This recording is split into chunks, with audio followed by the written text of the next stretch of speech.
Hello friends, അപ്പോൾ എല്ലാവർക്കും പുതിയൊരു വീഡിയോയിലേക്ക് സ്വാഗതം.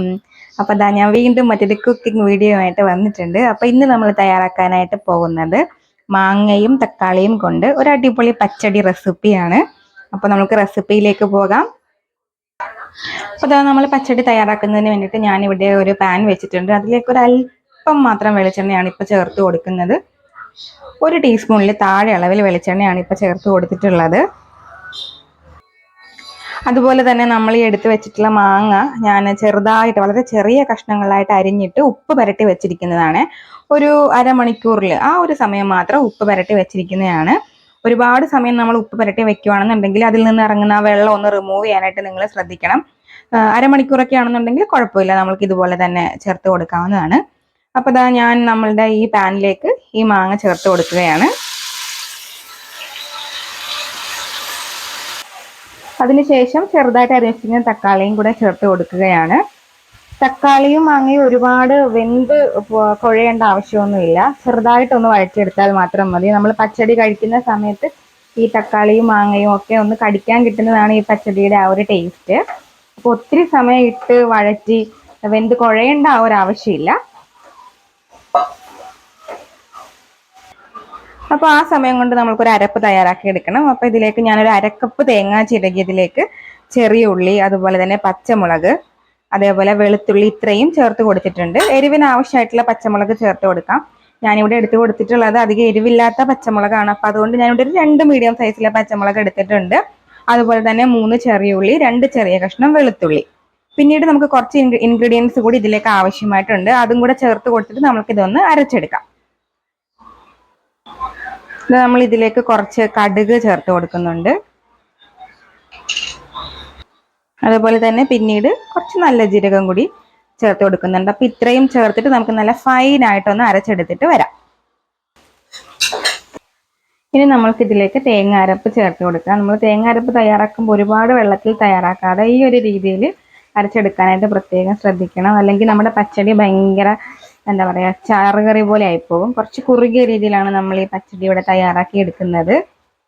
അപ്പോൾ ഞാൻ തേങ്ങ അരപ്പ് ചേർത്ത് കൊടുത്തിട്ടുണ്ട്. ഇനി ഇതിൻ്റെ ആ ഒരു പച്ച ചൊവയൊന്ന് മാറുന്നത് വരെ നമുക്കൊന്ന് തിളപ്പിക്കണം. ഇപ്പോൾ ഇത് അരപ്പെല്ലാം നന്നായിട്ട് തിളച്ച് വന്നിട്ടുണ്ട്. ഇനി നമ്മൾക്ക് ഇതിലേക്ക് ചേർത്ത് കൊടുക്കാനുള്ളത് തൈരും കൂടിയാണ്. ഇപ്പോൾ മാങ്ങ ചേർത്ത് കൊടുത്തിട്ടുള്ളത് കൊണ്ട് തന്നെ നമുക്ക് ഒരുപാട് തൈര് ചേർത്ത് കൊടുക്കേണ്ട ആവശ്യമില്ല. നല്ല പുളിയുള്ള മാങ്ങയാണെങ്കിൽ വളരെ കുറച്ച് അളവിൽ മാത്രം തൈര് ചേർത്ത് കൊടുത്താൽ മതി. ഞാനിവിടെ തൈര് ചേർത്ത് കൊടുക്കുകയാണ്. തൈര് ചേർത്ത് കൊടുത്തു കഴിഞ്ഞാൽ പിന്നെ ഇത് തിളയ്ക്കാൻ പാടില്ല. നമുക്ക് ഫ്ലെയിം അങ്ങ് ഓഫ് ചെയ്ത് കൊടുക്കാം. അപ്പോൾ തൈര് ചേർത്ത് കൊടുത്തതിന് ശേഷം ഞാൻ ഫ്ലെയിം ഓഫ് ചെയ്ത് കൊടുത്തിട്ടുണ്ട്. പിന്നെ നമ്മളുടെ പാനിൻ്റെ ചൂടിലും അതേപോലെ തന്നെ അരപ്പിൻ്റെ ആ ചൂടും ഒക്കെ തന്നെ ധാരാളം മതിയാവും. തൈര് ചേർത്ത് കഴിഞ്ഞിട്ട് തിളച്ച് പോയാൽ നമ്മളുടെ ആ ഒരു പച്ചടി ഈ ഒരു ടെക്സ്ചറിൽ നമുക്ക് കിട്ടില്ല. തൈര് അങ്ങ് പിരിഞ്ഞു പോകും. ഇനി നമ്മൾക്ക് ഉപ്പ് വേണമെന്നുണ്ടെങ്കിൽ ചേർത്ത് കൊടുക്കാം. ഉപ്പ് നോക്കിയിട്ട് ഈ സമയത്ത് ഉപ്പ് വേണമെന്നുണ്ടെങ്കിൽ ചേർത്ത് കൊടുക്കാം.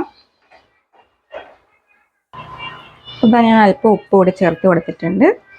ആവശ്യത്തിനുള്ള ഉപ്പ് ഈ സമയത്ത് ചേർത്ത് കൊടുക്കാം. ഇനി നമ്മൾക്കിതിലേക്ക് താളിച്ച് ചേർക്കേണ്ടതായിട്ടുണ്ട്.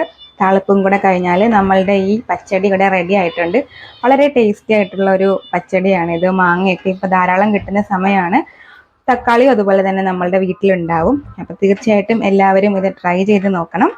അപ്പോൾ നമ്മുടെ ചാനലിൽ ആദ്യമായിട്ട് കാണുന്ന വ്യൂവേഴ്സ് ആരെങ്കിലും സബ്സ്ക്രൈബ് ചെയ്യാതെ കാണുന്നുണ്ടെങ്കിൽ പ്ലീസ് ഒന്ന് ചാനൽ സബ്സ്ക്രൈബ് ചെയ്ത് സപ്പോർട്ട് ചെയ്യാൻ മറന്നു പോകരുതേ. അപ്പോൾ ഇനി നമുക്ക് താളിപ്പും കൂടി ചേർക്കാം. നവാറ വയ്ക്കുന്നതിന് വേണ്ടിയിട്ട് ഞാനിവിടെ ഒരു ചെറിയ പാൻ വെച്ചിട്ടുണ്ട്. അതിലേക്ക് വെളിച്ചെണ്ണ ചേർത്ത് കൊടുക്കുകയാണ്. അപ്പോൾ നമ്മൾക്ക് ഇതിലേക്ക് കുറച്ച് കടുകും അതുപോലെ തന്നെ കുറച്ച് ഉലുവയും ചേർത്ത് കൊടുക്കാം. കടുക് ഉലുവയും ഒന്ന് പൊട്ടി വരുന്നത് വരെ ഒന്ന് വെയിറ്റ് ചെയ്യാം. ഇനി നമ്മൾക്ക് ഇതിലേക്ക് ചെറിയ ഉള്ളിയും അതുപോലെ തന്നെ വറ്റൽമുളകും കൂടി ചേർത്ത് കൊടുക്കാം.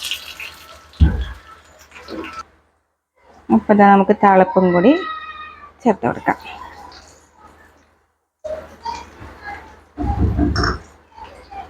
അപ്പോൾ നമ്മളുടെ പച്ചടി ഇവിടെ റെഡി ആയിട്ടുണ്ട്. വളരെ ടേസ്റ്റി ആയിട്ടുള്ള പച്ചടിയാണ്.